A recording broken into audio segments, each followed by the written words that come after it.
So when you're a startup, when you're scrappy, you have to kind of hire a little bit of generalists, people that can do a little bit of everything, but maybe aren't the best at everything. But that's fine because you're sort of in this phase of, hey, I don't even know what's going on either. Let's just both figure it out.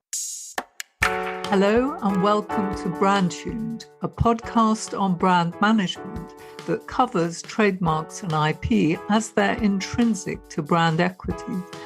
I'm your host, Shireen Smith, author of Brand Tuned.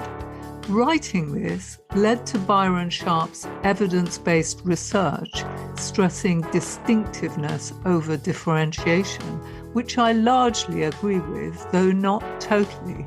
Hence our tagline, Sharp Branding. My guest today is Kevin Urrutia, who started out as a computer scientist and then moved on to setting up businesses. He's a serial entrepreneur who is passionate about business in that he owns several, including his main one, Voy Media, an NYC-based digital marketing agency. So, Kevin, welcome to the Brand Tune podcast. Hey, thank you for having me on the podcast today. Great. I'm intrigued to hear more about your businesses. How many do you own right now? So at the moment, I have my cleaning company, which is Maid Sailors. So we're based out of New York City. We're also in Boston and Chicago. I also have Montum Outdoor Gear, which is my hiking company.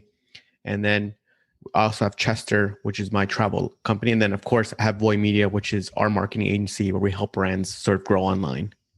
Wow. How do you find time for all of these? I find one business quite a challenge. How do you do it? I think for at least for me, like everything was sort of not built at the same time. I think that's very hard when you're sort of trying to build a brand or a company. It was really built over time. So this has been maybe 6 to 8 years of at least these current companies. But at least for me, before this, I was always kind of building stuff and experimenting and building my own brands and my own startups. So that sort of really helped, at least for me, build this muscle of, starting ideas and building them out. And then eventually, as I sort of built them out for 1 or 2 years, my mentality was really, hey, I kind of like building things. I'm going to hire somebody to come and run it and essentially manage it for me. And that's sort of like kind of the process I've been doing the last few years. Wow, that's quite an achievement. How do you actually go about doing that? So what size is the business by the time you hire someone else in to run it for you? Yeah. So for example, at least for my cleaning company, Maid Sailor, she's kind of like one of my first companies I officially did after leaving my job in San Francisco. I was running it for about 2.5, 3 years, and we were doing over $1 million in revenue. And by that time, I kind of was just wanted to do something else. And that's really kind of what I felt. And at that time, I already had about maybe 7 to 8 employees working for me. So really what I did there was I told one of the employees, like, hey, like, I kind of want you to really think about how to grow the company, and you're essentially going to be running it. And that's sort of like kind of what I've done. It's like you look at someone that's been in your company and say like, hey, like, is there potential here for this person to run it? And you kind of serve more as like a guidance, and you sort of get weekly updates. And that's sort of how I've thought about it. And at least for me, it's depending on the company, depending on what's going on, I make the decision. Or honestly, sometimes it's just based on, hey, I just want to work on a new idea or a new project because I just find it more exciting now. Great. So tell me about how you set up a business. What's your approach to brand? Yeah, I think the first thing, at least for us, and we sort of made some mistakes with this, we're always looking at the brand name that we want to pick. For example, for Montum, we want to make sure that the name is brandable, as in it's generic enough for the niche that we're in, but doesn't tie us down to one specific product or service. So for Montum, we wanted to do something, it's a hiking company. We wanted to do something with like outdoor gear, mountains. So that's how we came up with Montum, which is just mountain in Latin. And then, of course, we looked at the trademark on the trademark site and saw that, hey, it's available. No one had it. So then we purchased Montum Outdoor Gear. And then we purchased all the variations of that domain, like montumoutdoorgear.com, montumlife.com, and montumoutdoorgear.co, like all those sort of variations. But ultimately, we went with montumlife.com as our domain name versus Montum Outdoor Gear, just because we thought it was going to be too long. So basically, once we sort of got that, we applied for the trademark in order to start producing our products. And the reason why we wanted the trademark was because we knew we wanted to sell on Amazon, and Amazon has something called Amazon Brand Registry. So in order to get into Amazon Brand Registry, which for people listening means that no one else can sell your product except for you, unless you're the authorized seller. So we thought it was very important to get that because we knew that Amazon was going to be a big channel for us, and we didn't want like copycats to come in sell products lower than us. Well, that's very sensible to register a trademark for any business, actually, because the way to own rights in a name is through trademarks, not domain or company registration. So, have you registered trademarks generally, or is it only because of Amazon that you did it? No, so we basically have registered trademarks. At least for me, like we registered trademarks for uh, Maid Sailors, which is like my cleaning company, For Voy Media, which is the marketing company. But at the same time, too, we also registered trademarks for some products that we have, such as like our Montum trekking pole. And That's excellent. Yeah. yep. Mhm. And we also ran into like you probably know, like we run into like trade dress trademarks issues, right? Because our products look very similar to another product, and we've had issues with that too. So where we had to issue like trade dresses are kind of like interesting trademarks because yes, you can get a trademark easily, but it's like not too much defendable. We've seen where it's like you can just change a certain aspect of the product and you kind of lose your trade dress. So, what else do you do then? Obviously, that's an excellent start to make sure the name is not generic and you can protect it. What else do you do to create a brand when you first start a business? Yeah, at least for us, when we're thinking about a brand, it's sort of a few things. It's we want to have like a great slogan. So for us, for Montum, we will always use a slogan that made sense for us. For Montum, we're always saying, "Hey, Montum outdoor gear for hikers by hikers," and that sort of I think goes well with like building a brand. It's sort of like what you stand for when you have like a slogan or a sort of a messaging that says, "Hey, this is why we're doing the company," and that's sort of if you look at montumlife.com, that is sort of like the message we give out with our website design. It's saying, hey, it's very mountain based. It looks kind of like an outdoor setting, and that's really the sort of direction of the brand that we want to take it. Because like we're saying, hey, look, this is outdoor gear. We still want to make it clean so people can browse on it, but at the same time, want to put in all these like hiking elements into it to really, say the brand that we are and sort of the company that we want to sort of be to that sort of like outdoor gear market. How do you work out what sort of company you want to be, within that industry? Yeah, at least for us, this is a good question because it's really in the beginning, like I tell anybody, it's sort of like what you as a founder kind of want to, you think it is. It's like, Yeah. hey, at least for us from Montum, which is interesting because for Montum, we were saying, hey, look, this hiker is going to be someone like us, 25 to 35. They like hiking. They like going out to trails on weekends. So in the beginning, it was very driven by, I guess, you're the founder, right? It's like, hey, or the founding team saying, hey, here's what we want. And that's what our messaging was based out. And when you think about branding, it's not just the website and sort of like the messaging, it's also the photography you took, right? So we hired younger models, we hired young people to use our products because that's sort of the vibe we wanted to give off. And that's sort of how we also built the Instagram page saying, hey, let's reach out to younger influencers, let's reach out to younger models. They're going to take pictures with us. But initially, I think that's sort of how any brand starts. It's like you have like some sort of belief that, hey, this is the way I'm going to take my company and this is how I'm going to build it. But again, that's not always right because at least for Montum, something that we discovered while building the company, maybe 2 years in, is that audience that we picked wasn't really the people buying our products. So our brand didn't match the people buying our products. So we saw that there was a gap. And at least for myself and the company, we really wanted to be that brand that we said 2 years ago, like, hey, no, this company is going to be for young people. But really, the people buying our products were a little bit older than the demographic that we initially thought.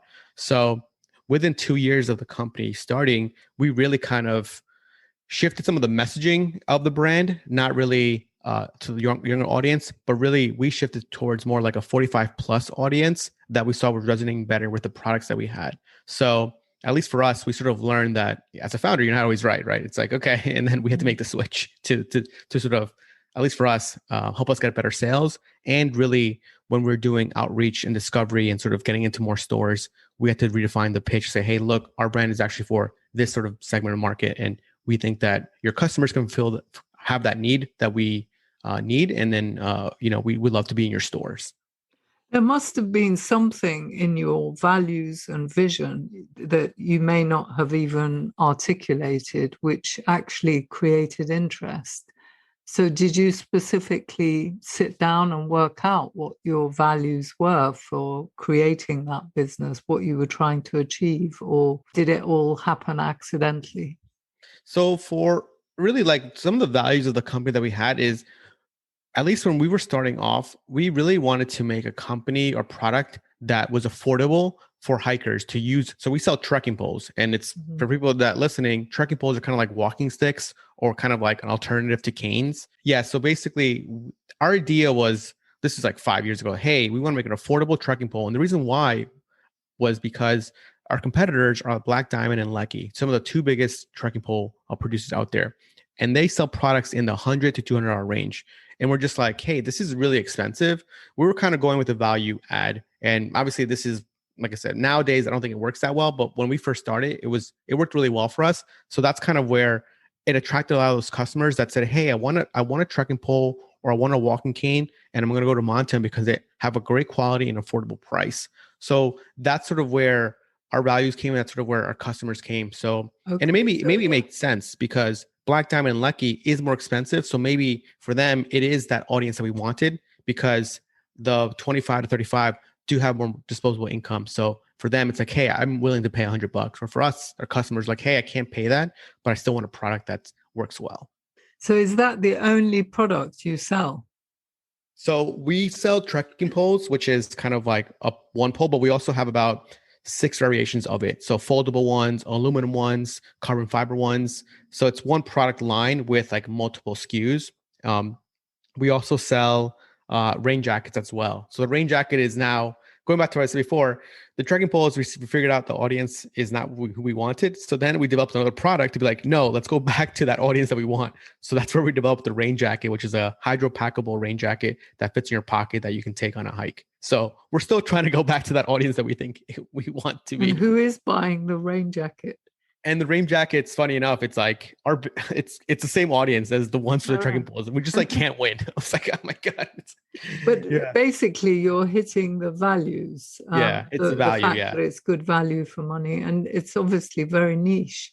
Do you have a lot of new competitors, or is it just you and those two companies you mentioned? No, so yeah, that's a good question. We there's in the outdoor gear space, there's just so many competitors out there, which makes it tough. And the reason why I think it's sort of when people are thinking about a brand, and something that we are trying to fix and see is like, value play is great, but then it's sort of like a race to the bottom Mm, because everybody's just competing with price. And yeah. that's sort of where we're trying to figure out as well. Like any brand, it's like, how do we not just compete on price? Like, at least for us, for our brand as well, Montum, we started developing like an internal Facebook group called like Hikers Network, which at the moment we have about 40,000 hikers around the Wow. world that talk about it. So Mm, this is sort of where, as a brand, we always think about like community building, saying, yeah. hey, we don't Very want to smart. just be a brand that just value. So for example, every Friday on our Facebook group, we would do like Facebook Lives with the team, like a giveaway, a contest, something to sort of engage your audience and say like, hey, here's the people behind the company, right? So That's great. And do you find that building a team, how have you gone about that? I mean, how do you know whether a team member is going to be the right fit for your organization? yeah, I think building a team for any company and brand that you're building is really important. And finding if they're going to be the right fit, I think you kind of know within. I tell people, within like 30 to 45 days if they're going to be good. And it's this is a tough question because I think it really depends on where you are in your business, sort of how much you've learned, how much cash you have, right? So uh, I think everybody wants to say like, hey, you want to hire the best people. And of course you do. But the best people are super expensive. So when you're a startup, when you're scrappy, you have to kind of hire a little bit of generalists, people that can do a little bit of everything, but maybe aren't the best at everything. But that's fine because you're sort of in this phase of, hey, I don't even know what's going on either. Let's just both figure it out. And initially, at least for me, my first companies, I hired a lot of generalists that say, hey guys, like, I don't know what we need. Like today you might do customer service. Tomorrow you might go clean an apartment. Tomorrow you might go think about scheduling. Tomorrow you might be interviewing. So this is like, at least for me, it's building a team of people that understand that and say, okay, like I'm fine with like this uncertainty. And then as you get bigger, for example, Voy Media, we're now 40 people. We can't be hiring generalists because it doesn't work that way. Now you're hiring for more like specific roles. Like, hey, you're just doing project manager. You're just doing strategy. You're just doing like, ads. So that's sort of the way I think about it. And at least for me, like if you're thinking about hiring, a great book is called Who. I forgot the author is, but he has a really good like interview process that we follow, and I really like that book. So you've given people an opportunity to learn skills, and are they people who you would employ in Voy Media that maybe started out in one of your other businesses? So some of them, yes, some of them, no. It's like some of them I'll just say like they're not right for Voy Media. Some of them are right for like these sort of like startup companies. And even for myself, I always tell people like I think I'm great for like startup companies and sort of like thinking about ideas and vision versus like, hey, like a 200-person company. I don't think I would be the right fit. It's a different type of personality, different type of person, different type of skill set. So I think as a person, you sort of have to figure out what that is for you. And for me, at least, this is kind of why I left Silicon Valley, because I was a programmer and I was looking at other friends, looking at other people doing programming. And I was like, whoa, like this guy is really, really smart. They're getting concepts so much faster than me. I don't think I can make it in this industry. I was like, I got to go do something else. And it's sort of, at least for me, like self-reflecting. It's like, okay, like what can I do in order to like not feel behind, right? To understand better, then, what is your vision for Voy Media and how do you use that vision to inspire your team? Yep. So our vision, at least for Voy Media, we always tell people it's really to make to we do marketing, and a lot of people think kind of like yourself, marketing is one aspect, but really what you're doing is you're kind of helping build a brand. You're helping build a company. So our vision for Voy is to tell people, hey, look, you're not just here marketing stuff. You are really building a brand, and that it's something that we want to get across some of our employees. It's like you're learning what works and doesn't work. Let's say 5 years from now, you can say, hey, look, we worked with a skincare company. I saw this type of ad that worked. I saw this type of creative work. I saw this type of landing page work. Maybe I'll do something similar for my own company. And then that sort of gives you a leg up and starting your own thing and sort of seeing all these insights. Because it's sort of like any business. Like if you have insights, the people want you. People want to hire you because you say, hey, look, how can I go from A to Z quicker? I don't want to go to ABC. Take me to D instantly. So that's sort of what I tell people. It's at an agency, you're just getting tons of data points and just think about them and just be like, hey, like, okay, 5 years from now, like this could be an interesting thing to think about myself or start my own company. Do you set your strategy every year in terms of deciding how you want to build your brand, how you want to be known out there? How do you Yeah. go about it? So every year we have like company sort of strategy where we say like, here are mission, vision, and values.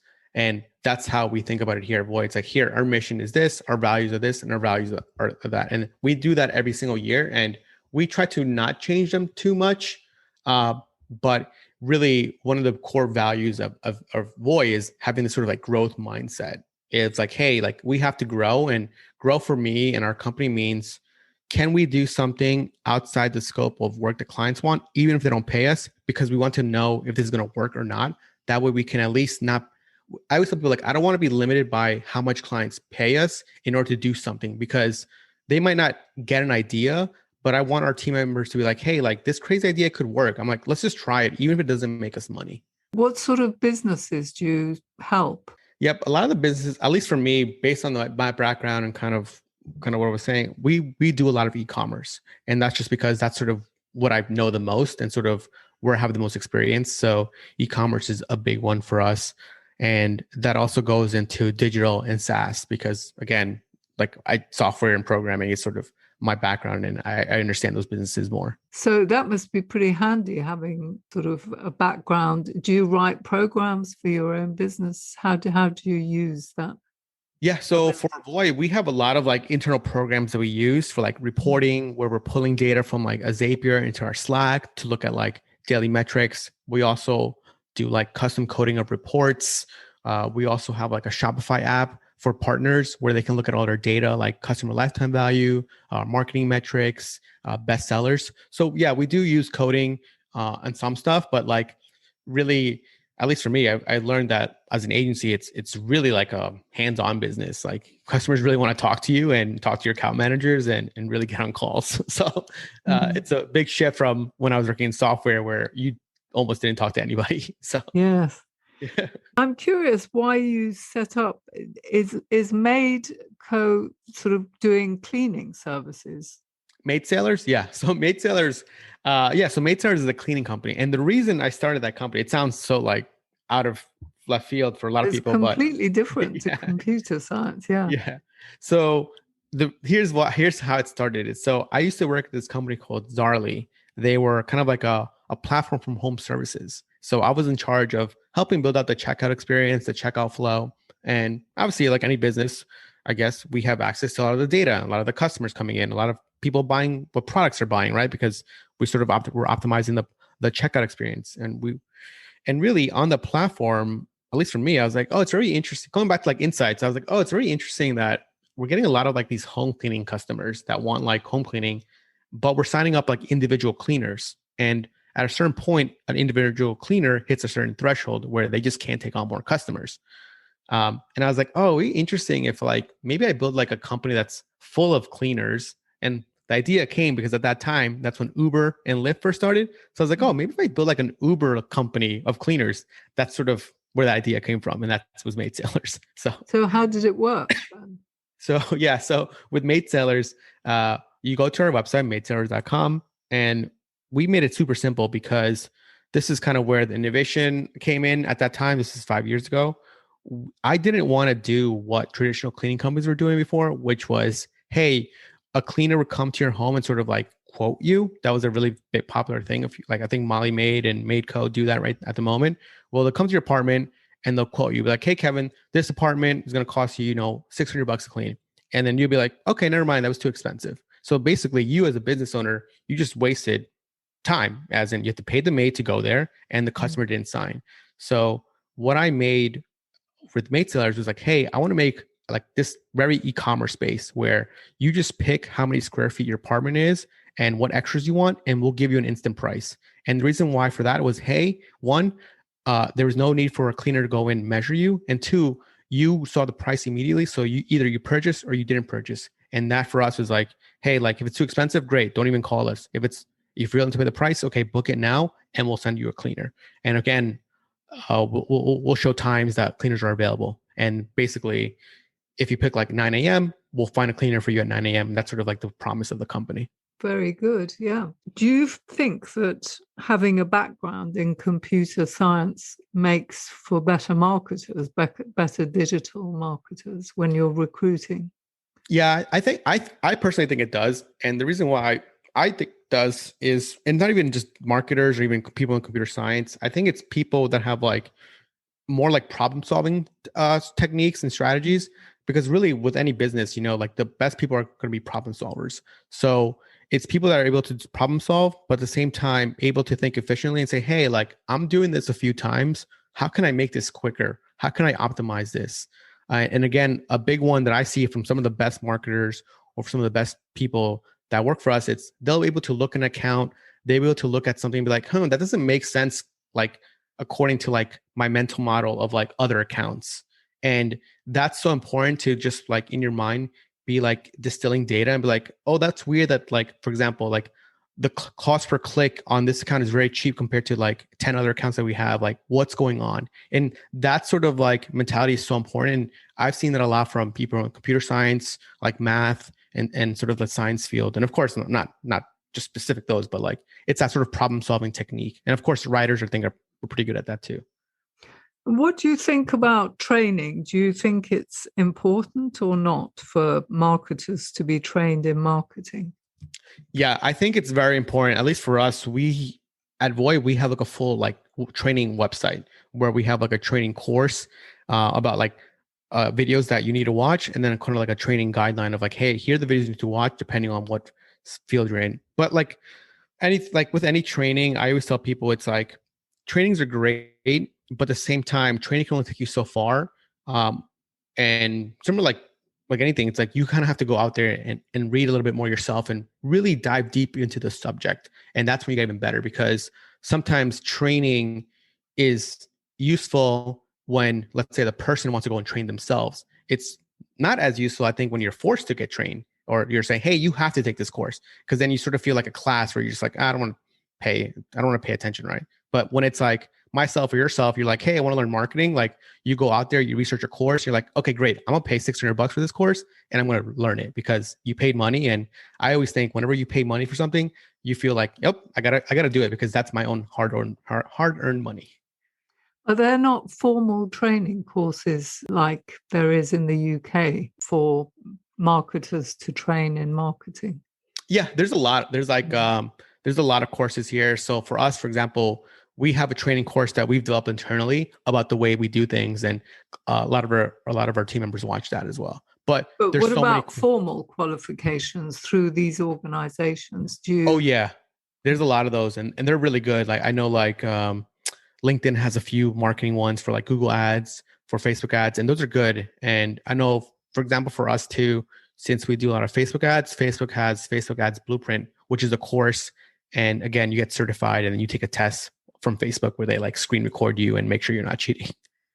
I think that's very tactics orientated, whereas if somebody's trained in marketing, they know how to, for example, segment the market before they Yep. target, just those core skills on which to hang new knowledge. I just wonder whether you think it's important for Yeah. people to learn. So yeah, so that strategy part of marketing, I think that is super important because yeah, the tactics are great, but we're seeing that strategy is sort of much more important in some for some clients of like, how would you do this sort of thing? How would you think about the brand this way? How would you think about the ad? But yeah, there's some good strategy courses as well that some of the people here take. And I know that I recently purchased one from like a YouTuber that had like a strategy that one of my art directors wanted to buy, and it was pretty good. And it teaches everything about strategy and kind of like the other stuff, not like the tactical stuff. Kind of like, hey, how do you do an ad, right? So you went to study computer science initially. Were you very keen on computers as a kid? I mean, what led to computer science? Yeah, so I did computer science because I love computers and I love playing games. Mm. Um, and I was like, hey, I want to make something like online too. And that's where I want to, and that's how I sort of started learning HTML and CSS. And once I learned HTML and CSS, I was like, oh, this is pretty interesting. How do I make this dynamic? And then that's when I learned that you have to actually learn programming, which was like, Java, JavaScript, and PHP. And that's sort of what made me want to go and learn computer science. But computer science is different than sort of web development, which is sort of what I wanted to do. Computer science was more about the theory of computer science, the algorithms, how the machine works, how machine language works. So it really gave me a good foundation. But a lot of the learning, at least for what I wanted to do, was to kind of like YouTube or tutorials. Well, you gain experience afterwards to marry to knowledge that you learn, I guess. I mean, what three books would you recommend to listeners who want to develop and grow? Yeah, so I would say my favorite book that I always recommend to people is dot com Secrets. I don't know, have you heard of it Oh, by Russell? yes, I've read that. Yeah. I love dot com Secrets. It's like, Branson, is it yeah, Bronson? Hmm. yeah, he's so good. Uh, so I like dot com Secrets because it really teaches you how to grow a business channel agnostic. It doesn't matter if you're on Facebook or Google. It's really about kind of like what you're saying before. It's more about the strategy, right? Hey, here's how you think about it, right? Hmm. Um, Another one that I really like is Zero to One by Peter Thiel. This is Yeah. more, again, thinking about businesses and how you should think about it, and sort of like why some companies are different than others. And then the other one I really like, it's by Jessica Livingston. Livingston. She's a venture capitalist in Silicon Valley. It's called Founders at Work. It's kind of like stories from different founders of how they built their business. And I like stuff like this because it shows you there's so many different ways to build a company. And sometimes you only hear one narrative, but every company is different. Like the way you think of things, the way you want to build your brand, the way you want to build your identity is so different, and you can become successful. So I like hearing stories like that. And so Founders at Work is a good book I recommend as What's well. her name?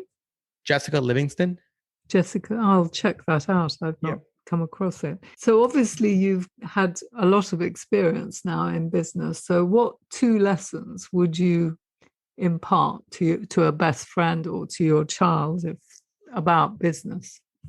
I would say the business for me, like something that I've learned is it's great that as a founder, you're sort of building your company, but like with any company, at least for me, you start to realize that eventually it's not you that builds the company. It's kind of like the teammates that you hire that build the company, and you're sort of there to set the vision. Having great teammates can really accelerate your business growth. And that's something that I've seen in both sides, right? Having a great teammate has made our companies grow faster. And again, having bad teammates has sort of stalled us. And that's something I didn't think about until I've made hiring mistakes and I've made great hiring. And I was like, okay, wow, that's crazy how that works. So that's one tip. I was like, you just vet the people that you're hiring. And of course, depends on, if you have the money for that. And then another tip I always tell people, if at least for me, this is more marketing related. If you really want to, do something like Facebook ads, if you really want to do something like Google ads, I still think it's very important for you as a founder, as an owner, to at least try the platforms that you want to build your business off. That way you can at least see how they work and see what changes they're making.